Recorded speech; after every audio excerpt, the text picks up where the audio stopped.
Hey, so this video is demonstrating me making or forging a large camp chopper style blade from a rasp. So I'm lighting the forge here, getting the steel ready to get all hot and ready to go to work.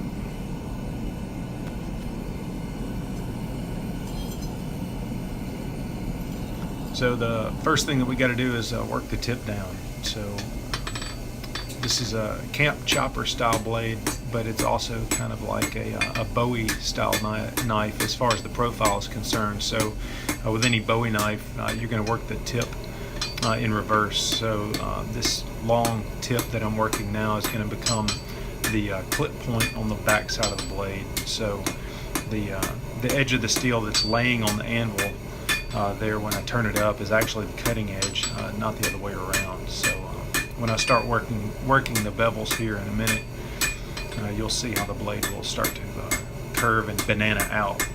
At that point, I'll have to start straightening, but I took a good while on the tip to make sure that I had the profile the way that I wanted it, and to avoid getting any kind of a cold shut or what they call the fish lip effect on the end of the steel. So still working that tip down and just taking my time again, making sure that it looks right. I'm happy with it.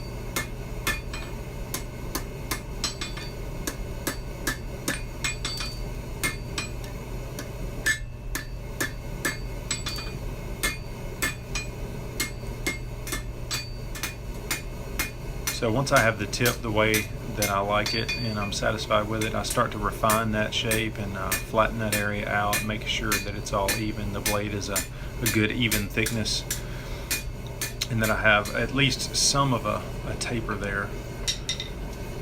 And whenever you start to work a long knife like this, you're going to get warps and bends in the back, and so I like to use a piece of wood to straighten that out, help straighten the steel out without leaving a bunch of rogue hammer marks all over the place. Now right here I'm starting to do the first initial blade bevel profile. And so I work the blade lengthwise on the side of the anvil here just to set the initial bevel angle and to get that all fairly even. And of course when that happens, sometimes it gets a little warped and out of shape, or the back starts to bow out, so I go back to the piece of oak to straighten it before going back to work on the bevels.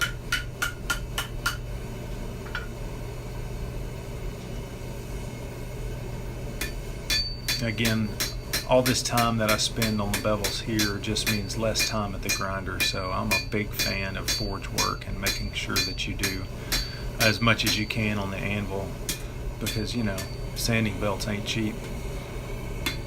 Now here, when I go to the table of the anvil, or the step here, this is when I really start to refine the bevels. This is when they really start to pop. You can see the bevels getting set really good here, because at this point of the anvil, you can set your hammer at a good angle, and it really forces those bevels into place. When I'm forging a knife, I like to leave the anvil with pretty much 80% at least of the bevel work done. I don't like to spend a whole lot of time at the grinder. So now I'm working this handle down, and at this point I wasn't really sure what I wanted to do with the rat tail tang. I knew I had an initial thought of curling it around, but I was also toying with the idea of pulling it up into a kind of a hand guard, but I wound up drawing it out and curling it into a blacksmith style finial, and I'm really glad I did. I think it makes a really neat effect at the bottom. It gives kind of a small pommel, so your hand doesn't slip off of the blade, or slip off of the handle. It gives a hand stop at the bottom, plus that finial and that curl wound up leaving a nice hole for a lanyard. And with a big knife like this, you know, you may be cutting limbs or big chunks of wood or something, and whenever you're swinging a big knife like that, it's nice to have a lanyard to wrap around your hand for safety's sake.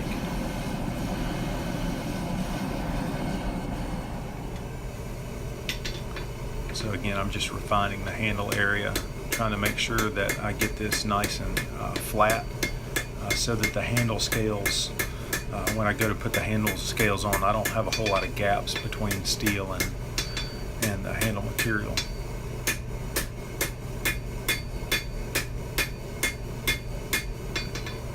And in just a minute, you're going to see me go to the big red machine there in the background. That's a Clay Spencer style inline treadle hammer, and boy, it's a work saver. It does a lot for me. I'm going to use it in a minute to further flatten out this handle area and the back spine of the blade. I'll pretty much go over the whole blade in just a minute, but I'm still at this point just refining the handle a little bit. And now there's the flatter in my right hand, and I'm using the treadle hammer to whack that flatter pretty hard, and it flattens out that knife really nice. It makes it really pretty smooth. And so that was my original chalk outline design, and that's kind of what I came up with there. And at this point, I decided to go ahead and forge in an integral finger guard by using a pretty blunt cross peen hammer to forge in a really nice area for your index finger to rest against when you're holding the blade. And this further accentuates kind of the blacksmith style that I was putting into this knife. With the finial and the forged in hand finger guard, I think it gave it a really cool blacksmith themed look to it. So anyway, that's part one. I'll finish another part of the video with the handle material next. So thanks for watching.